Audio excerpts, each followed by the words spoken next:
Саламатсыздар ма балалар? Біз екінші сабағымызды жалғастырамыз. Бүгінгі сабағымыз қолдың қойылымы, қолдың, сол қолдың қойылымы және оқушының отырысы.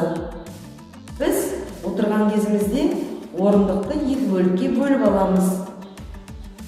Содан кейін алдыңғы бөлігінде арқамызды домбыраның арқасына тақамай алдыға кеудемізді көтеріп отырамыз. Және домбыра міндетті түрде әр баланың иығымен тепе-тең тұру керек. Домбыра көтеріліп кетуге болмайды, я төмен түсіп кетуге болмайды. Домбыра міне иықпен бірдей болып тұру керек. Және біздің сол қолымыздың қойылымы міндетті түрде бізге өте керек. Келешекте домбыраны меңгеріп ән тартып күй тартқан кездерінде сол кезде міндетті түрде қойылым керек.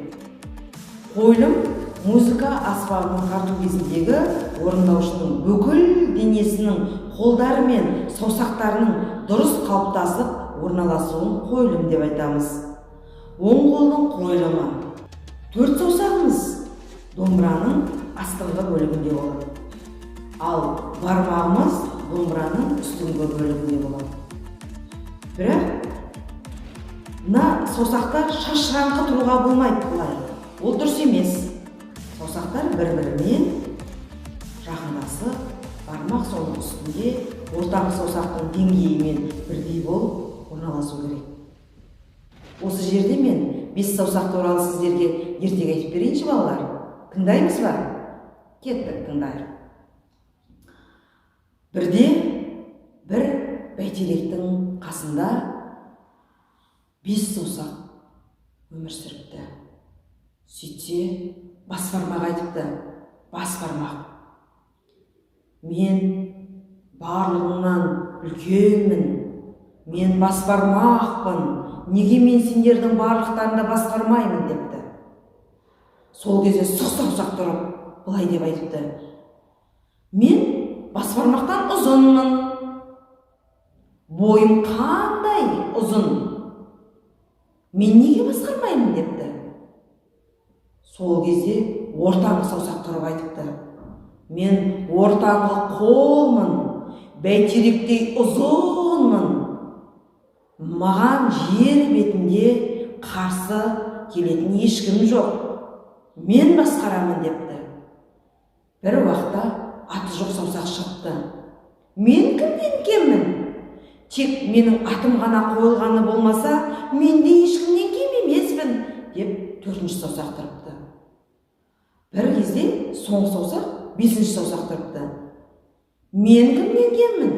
Мен кішкентайлығым болмаса, мен бәрін жасаймын, бәріне қызмет жасаймын депті. Сол кезде аспаннан әдемі үн шығып, аққу домбыра ұшып кетті.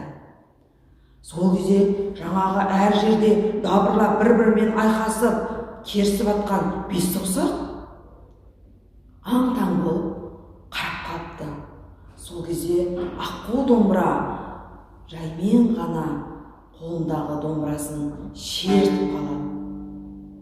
1-ші саусақ сол кезде ортаңғы саусақ, ат-жоқ саусақ, шынаса саусақ келіп, әр домбыраны келіп, бұл бізге не дыбыс берді деп, әр қайсы келіп, бөлек-бөлек шертеткен.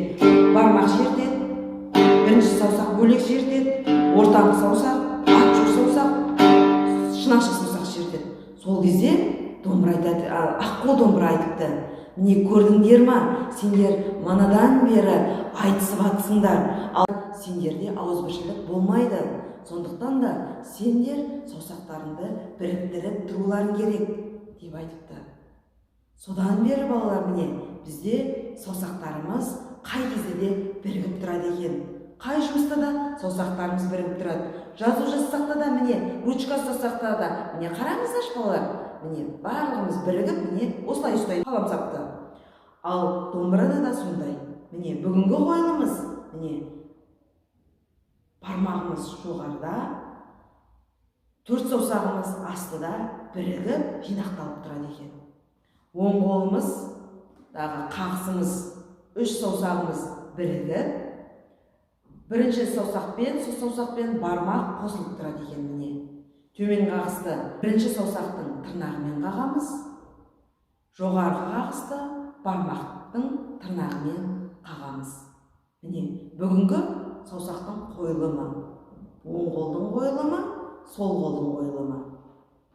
Келесі сабақта қойылған қойылыммен қағыс қағып үйрене бастаймыз. Енді балалар, біз қайтадан сабағымызды қорытындылайық. Домбыраның отырған кезімізде ең бірінші орындықтың шетіне отырамыз. Иығымыз түзу ұсталып, домбыраны оң қолдың қолтығына қысамыз. Және төрт саусағымыз астыңғы бөлікте тұрады домбыраның. Бармағымыз жоғарғы бөлікте тұрады, жинақы.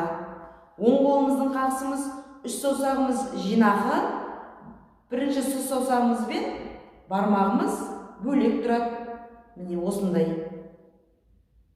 Төмен қағысты бірінші саусақтың тырнағымен қағамыз, жоғарғы қағысты бармақтың тырнағымен қағамыз. Рахмет. Келесі сабақта кездескенше.